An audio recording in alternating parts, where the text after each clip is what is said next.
بسم اللہ الرحمن الرحیم ومن اظہر ممیزات هذا الاسلوب التکرار واستعمال المترادفات وضرب الامثال واختیار الکلمات الجزلة ذات الرنین ويحسن فيه ان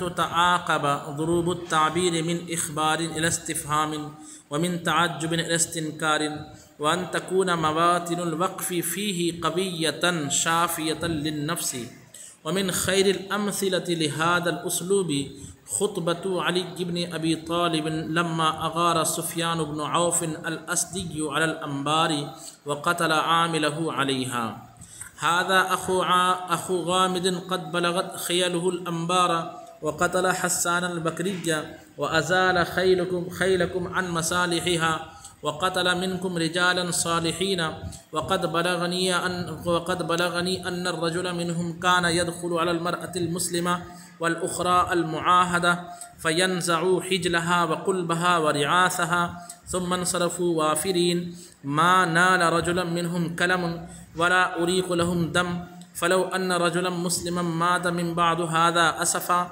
ما كان به ملوما بل كان عندي جديرا فوا عجبا من جد هؤلاء في باطلهم وفشلكم عن حقكم فقبحا لكم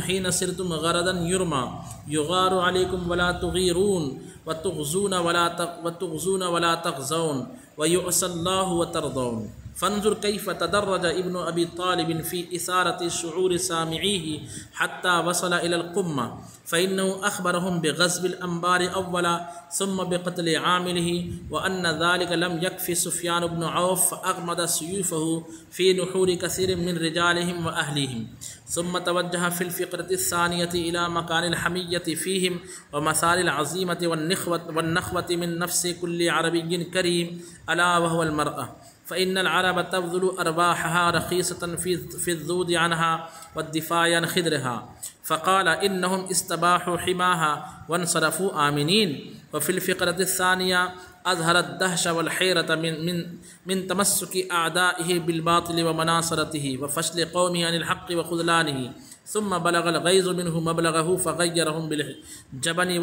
والخبر هذا مثال من أمثلة الأسلوب الخطابي نكتفي به في هذه العجالة ونرجو أن تكون قد وفقنا إلى بيان أسرار البلاغة في الكلام وأنواع أساليبه حتى يكون الطالب خبيرا بأفانين القول ومواطن استعمالها وشرائط تأديتها واللہ الموفق۔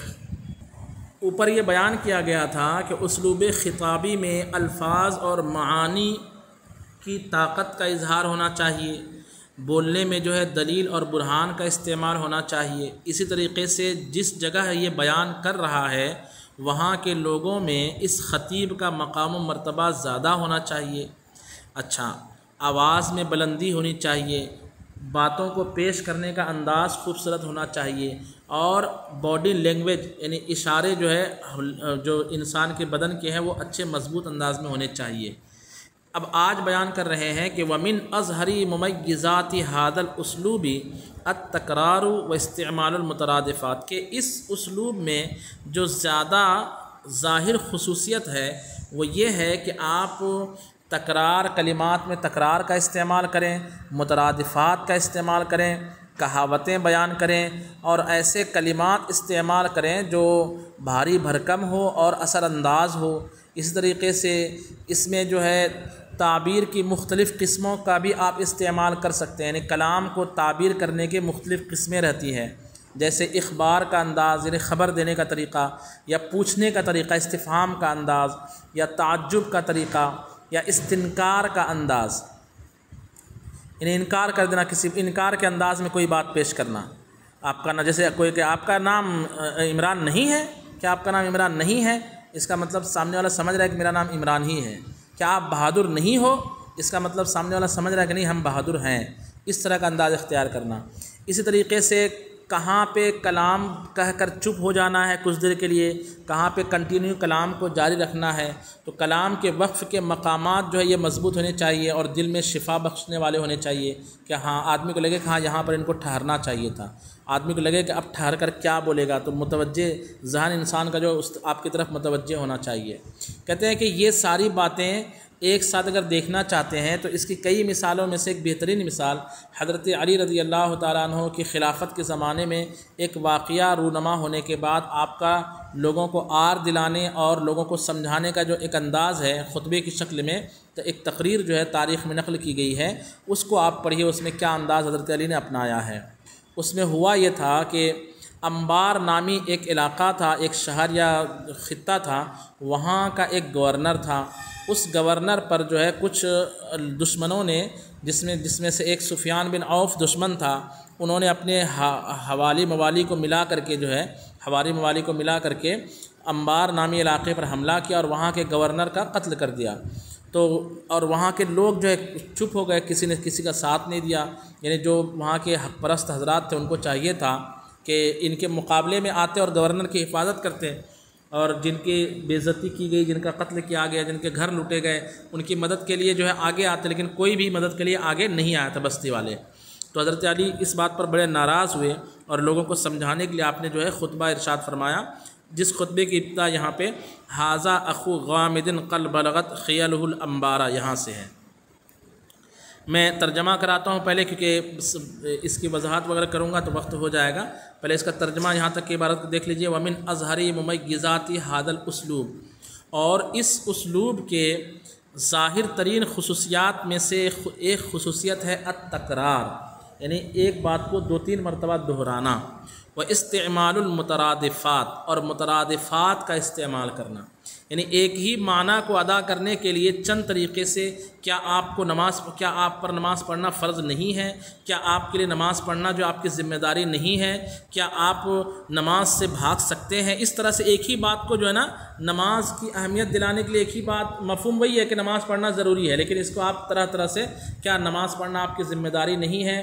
کیا نماز پڑھنا اسلام کا تقاضا، اسلام آپ سے نماز پڑھنے کا تقاضا نہیں کرتا؟ کیا اللہ نے آپ پر نماز فرض نہیں کیا؟ کیا اللہ نے بطور تحفہ نماز معراج کی رات میں آپ کے لیے نہیں بھیجا؟ اس طرح سے آپ جو ہے مترادفات کا استعمال کرتے ہیں۔ وضرب الامثال، اور کہاوتوں کا استعمال کرنا، مختلف کہاوتوں کا استعمال کرنا۔ کیا آپ اپنے ہاتھ پر کلہاڑی مارنا چاہ رہے ہیں؟ آپ جو ہے جس درخت ٹہنی پر بیٹھ کر کے جو ہے جس درخت ٹہنی پر بیٹھے ہیں اسی درخت کو کاٹ بھی رہے ہیں، کیا اس میں آپ کا نقصان نہیں ہے؟ تو کہاوتوں کا استعمال کرنا۔ واختیار الکلمات الجزلتی، جزلہ کہتے ہیں بھاری بھرکم، اور بھاری بھرکم کلمات کا اختیار کرنا۔ وذات الرنین، اور اثر انداز کلمات، اثر والے الفاظ اور اثر انداز کلمات کا استعمال کرنا، یہ چیزیں ضروری ہے۔ کتنی چیزیں ہو گئی؟ تکرار کرنا، استعمال مترادفات، ضرب الامثال، اور اختیار الکلمات الجزلتی، ذات الرنین۔ ویحسن فیہ ان تتعاقب، اور اس میں اچھا ہے کیا کہ تتعاقب ضروب التعبیر، تعبیر کی قسمیں یکے بعد دیگرے لائی جائیں۔ تتعاقب کا معنی ایک کے بعد ایک لائی جائیں، آگے پیچھے لائی جائیں۔ کیا لائی جائیں؟ ضروب التعبیر، تعبیر کلام کی قسمیں، اور من سے بیان ہے کہ کس طرح کی قسمیں، من اخبار الی استفہام، اخبار سے استفہام کی طرف۔ مسلمانوں آپ پر نماز فرض ہے، نماز فرض نہیں ہے، اس طرح سے اخبار سے استفہام کی طرف۔ ومن تعجب الی استنکار، اور تعجب سے استنکار کی طرف۔ آپ مسلک اعلیٰ حضرت کے ماننے والے ہیں اور نماز نہیں پڑھتے ہیں، یہ انداز۔ ومن تعجب الی استنکار، اور تعجب سے استنکار کی طرف۔ استنکار کہتے ہیں کسی چیز کی نکیر کرنا، کسی چیز کو ناپسند کرنا۔ وَأَن تَكُونَ مَوَاطِنُ الْوَقْفِ فِيهِ، اور یہ کہ اس میں وقف کے مقامات ہوں، کیسے ہوں؟ قویّتاً، طاقتور، شافیۃ للنفس، جو دل میں اطمینان پیدا کرے، دل میں شفا بخشنے والے۔ ومن خیر الامثلۃ لہذا الاسلوب، اور اس اسلوب کی بہترین مثالوں میں سے ایک مثال خطبۃ علی بن ابی طالب، حضرت علی رضی اللہ تعالیٰ عنہ، حضرت علی بن ابی طالب رضی اللہ تعالیٰ عنہ کا یہ خطبہ ہے۔ لما اغار سفیان بن عوف الاسدی علی الانبار، جب سفیان بن عوف اسدی نامی شخص نے انبار نامی شہر پر حملہ کر دیا، وقتل عاملہ علیہا، اور اس شہر پر جو عامل تھا اس کو اس نے کیا کر دیا؟ بولیے، قتل کر دیا۔ تو اس واقعے، اس حادثے کے بعد حضرت علی وہاں تشریف لے گئے اور آپ نے یہ خطبہ ارشاد فرمایا، ھذا اخو عامد، غامد، یہ قبیلہ غامد والا ہے، غامد کا بھائی یعنی قبیلہ غامد والا ہے، قد بلغت خیلہ الانبار، جس کے گھوڑے انبار تک پہنچ گئے، انبار وہ شہر کا نام، وقتل حسان البکریہ، اور حسان بکری کو اس نے قتل کر دیا، وازال خیلکم عن مصالحہا، اور تمہارے گھوڑوں کو اس نے اس کی جگہوں سے دور کر دیا، وقتل منکم رجالا صالحین، اور تمہارے بہت سارے نیک لوگوں کو قتل کر دیا، وقد بلغنی، اور مجھ تک یہ بھی خبر پہنچی، ان الرجل منہم، کہ ان میں کا ایک شخص کانا یدخل علی المرأة المسلمہ، مسلم عورت کے پاس بھی داخل ہو جاتا ہے، والاخری المعاہدۃ، اور کبھی معاہدہ عورت کے پاس، معاہدہ کہیں گے وہ کافرہ عورت جو اسلام میں پابندی کے ساتھ رہ رہی ہے، وعدہ اور پیمانے کے ساتھ رہ رہی ہے، عہد کے ساتھ، یعنی جس کو ذمیہ کافرہ، والاخری المعاہدۃ، اور کافرہ دوسری کافرہ عورت کے پاس بھی، فینزع حجلہا، تو اس کے پازیب کو اتار لیتا ہے، وقلبہا، اور اس کے کنگن کو اتار لیتا ہے، ورعاسہا، اور اس کی بالی کو اتار لیتا ہے، یہ جو زیورات پہنے رہتے ہیں، ثم انصرفوا وافرین، پھر وہ وافر حصہ لے کر، یعنی لوگوں کا لوٹ کر کے چلے جاتے ہیں، ما نالا رجلا منہم قلم، ان میں سے کسی مرد پر زخم بھی نہیں لگتا ہے، ما نالا نہیں پہنچا، رجلا منہم ان میں سے کسی مرد کو، قلم زخم بھی، ولا اریق لہم دم، اور نہ بہایا گیا ان میں سے کسی کا خون، یعنی حفاظت سے آئے شان سے، اور شان کے ساتھ چلے گئے۔ حیرت ہوتی ہے تم لوگوں کی جو بزدلی پر۔ فلو ان رجلا مسلما مات من بعد ھذا اسفا، تو اگر اس واقعے کے بعد کوئی مسلمان مرد مر بھی جائے افسوس کے ساتھ، ما کان بہ ملوما، تو اس پر کوئی ملامت نہ کی جائے، یعنی اتنا کچھ ہو گیا تو چاہیے کہ تم لوگ شرم کے مارے مر جاؤ، اور مر بھی جاؤ تو تم پر افسوس نہ کیے جائیں، بل کان عندی جدیرہ، بلکہ میرے نزدیک یہ مناسب بات ہے کہ مر جانا چاہیے تمہیں، اتنے ڈرپوک ہو رہے ہو جو۔ فوا عجباً، تو تعجب ہے، من جد ہؤلاء فی باطلہم، ان لوگوں کی کوشش پر ان کے باطل میں ہونے کے باوجود، یعنی یہ باطل پر ہونے کے باوجود جو انہوں نے کوشش کی اور جو ڈھٹائی کی اور ایک طرح سے بہادری کا مظاہرہ کیا، اگرچہ اس کو بہادری نہ بولا جائے، ڈھٹائی بولا جائے، ڈھٹائی کا مظاہرہ کیا، اس پر تعجب ہے۔ وَفَشَلِكُمْ عَنْ حَقِّكُمْ، اور تمہاری بزدلی پر حق سے دور رہتے ہوئے، فشل کا معنی بزدلی، اور تمہاری بزدلی پر حق سے دور رہتے ہوئے، فَقُبْحًا لَكُمْ، تو تمہارے لیے خرابی ہے، حِينَ صِرْتُمْ غَرَضًا يُرْمَىٰ، جب کہ تم ایسا نشانہ بن گئے جس پر تیر مارا گیا۔ غرضاً کہتے ہیں جو ایم رہتا ہے، ایم، آپ جہاں پر تیر مارتے ہو جو دائرہ بنا رہتا ہے اس کو غرض کہتے ہیں۔ تو فَقُبْحًا لَكُمْ، تو تمہارے لیے خرابی ہو، حِينَ صِرْتُمْ غَرَضًا يُرْمَىٰ، جب کہ تم ایسا نشانہ بن گئے جس پر تیر برسایا جاتا ہے، يُغَارُ عَلَيْكُمْ، تم پر جو ہے ہتھیار پھینکے جاتے ہیں، وَلَا تُغِيرُونَ، اور تم ہتھیار نہیں اٹھاتے، وَتُغْزَوْنَ، اور تم سے لڑائی کی جاتی ہے، وَلَا تَغْزُونَ، اور تم خود نہیں لڑتے، وَيُعْصَى اللَّهُ وَتَرْضَوْنَ، اور اللہ کی نافرمانی کی جاتی ہے اور تم راضی ہو۔ یہ جھنجھوڑ کر رکھ دیا آپ نے۔ پھر فرمایا کہ اب یہاں نیچے کہتے ہیں صاحب تفسیرہ، صاحب کتاب، فانظر، تو اے طالب علم، جی کیا بولے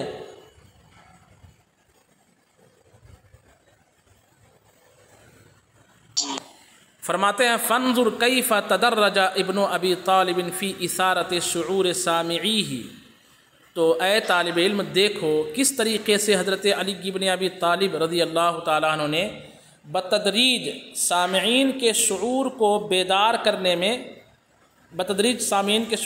کرنے کی طرف بڑھے، حتیٰ وصل الی القمہ، یہاں تک کہ چوٹی تک پہنچ گئے، بلندی تک پہنچ گئے۔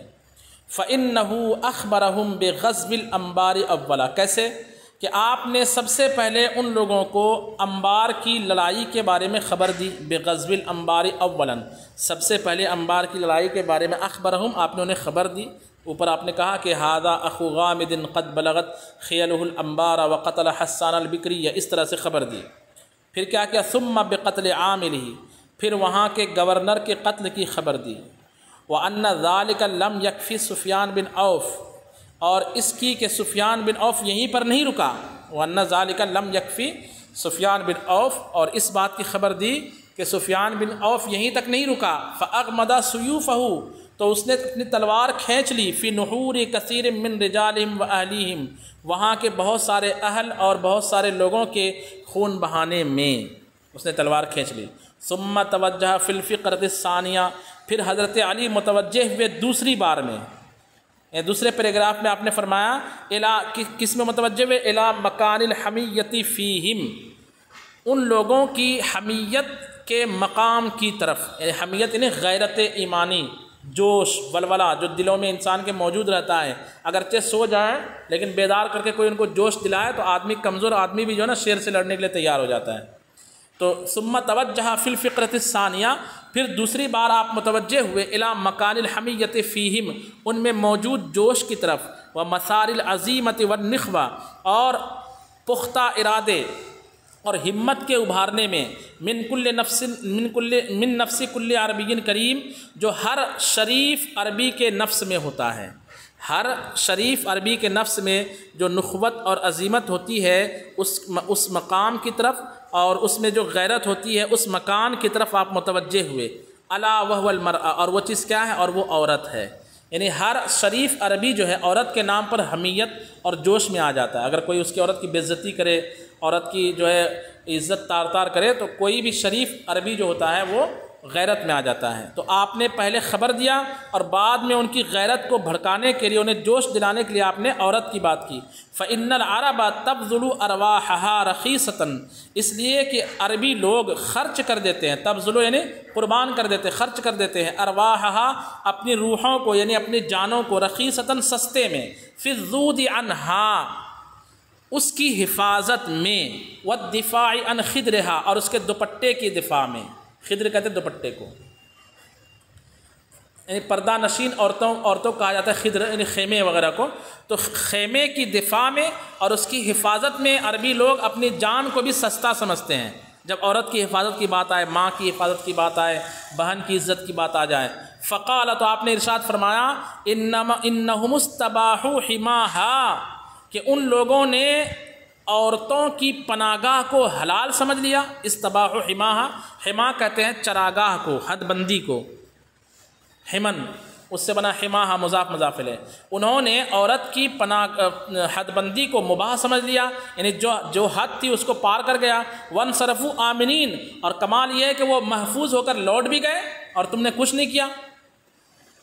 تو اس طرح سے آپ نے ان کو جھنجھوڑ ڈالا۔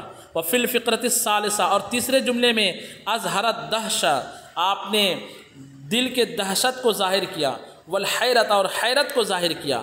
کس بات پر؟ من تمسک اعدائہ بالباطل و مناصرتہ، باطل اپنے دشمن کا باطل میں تمسک اور اس کی مدد کے معاملے میں، یعنی دشمن لوگ جو ہے، جو آپ کے دشمن ہیں، جو تمہارے دشمن ہیں، وہ تو باطل پر ڈٹے ہوئے ہیں اور ایک دوسرے کی مدد کر رہے ہیں۔ من تمسک اعدائہ بالباطل، اپنے دشمن کا باطل سے تمسک کرنے اور ان کے ایک دوسرے کی مدد کرنے کے تعلق سے۔ وفصل قومہ عن الحق وخذلانہ، اور اپنی قوم کی بزدلی کا، اور اپنی قوم کے بزدلی کا حق سے، وخذلانہ، اور اس کی رسوائی کے تعلق سے آپ نے خبر دی۔ اظہرہ یعنی ظاہر فرمایا، کس چیز کو ظاہر فرمایا؟ الدہشہ والحیرت، تعجب اور حیرت کو، من تمسک اعدائہ بالباطل و مناصرہ۔ کس بات پر تعجب؟ من تمسک اعدائہ بالباطل و مناصرتہ، اپنے دشمن کا باطل پر پابند رہنے، تمسک کا معنی باطل پر پابند رہنے اور ایک دوسرے کی مدد کرنے پر۔ وفصل قومہ عن الحق، اور حق سے اپنی قوم کے بزدلی پر، وخذلانہ، اور ان کی رسوائی پر۔ آپ نے ان کو جو ہے آر دلایا کہ عجیب تم لوگ، وہ باطل ہیں پھر بھی ایک دوسرے کی مدد کرتے ہوئے جو اتنا سارا کام کر گئے، اور تم حق پر ہونے کے باوجود جو چپ چاپ اپنے گھروں میں پڑے رہے۔ ثم بلغ الغیظ منہ مبلغہ، پھر آپ کا غصہ اپنی انتہا کو پہنچ گیا۔ ثم بلغ الغیظ، پھر غصہ پہنچ گیا، منہ آپ کی طرف سے، مبلغہ اپنے پہنچنے کی جگہ تک، یعنی اپنی انتہا تک۔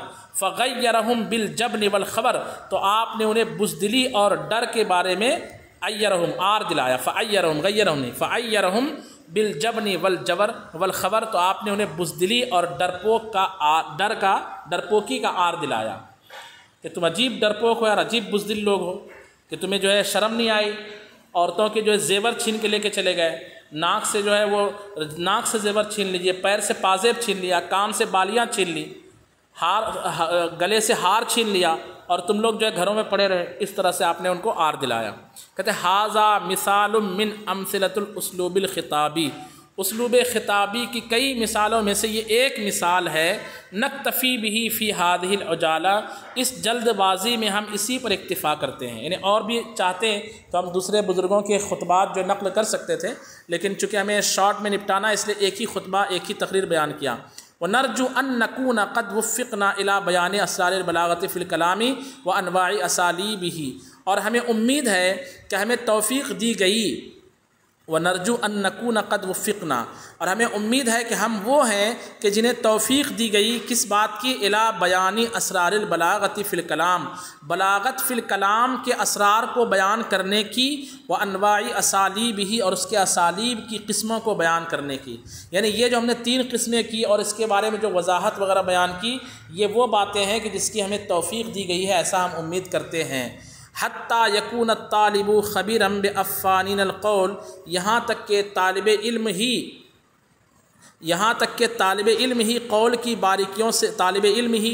باریکیوں سے خبردار ہوں، و مواطن استعمالها، اور اس کے استعمال کے مقام سے خبردار ہوں، و شرائط تأدیتها، اور اس کی ادائیگی کی شرطوں سے خبردار ہو۔ یعنی اقوال کی افانین القول سے مراد اقوال کی باریکیاں، مواطن استعمالها یعنی اقوال کے استعمال کرنے کے مقامات، و شرائط تأدیتها یعنی اقوال کو ادا کرنے کی جو شرطیں ہیں، ان تمام چیزوں سے طالب علم خبردار ہو جائیں۔ یہی امید کرتے ہوئے ہم نے جو ہے اپنے اس پیراگراف میں یہاں تک کہ مضمون میں جو ہے بلاغت فی الکلام کے اسرار و رموز اور اسالیب کی قسموں کو ہم نے بیان کیا۔ واللہ الموفق، اور اللہ ہی توفیق دینے والا ہے۔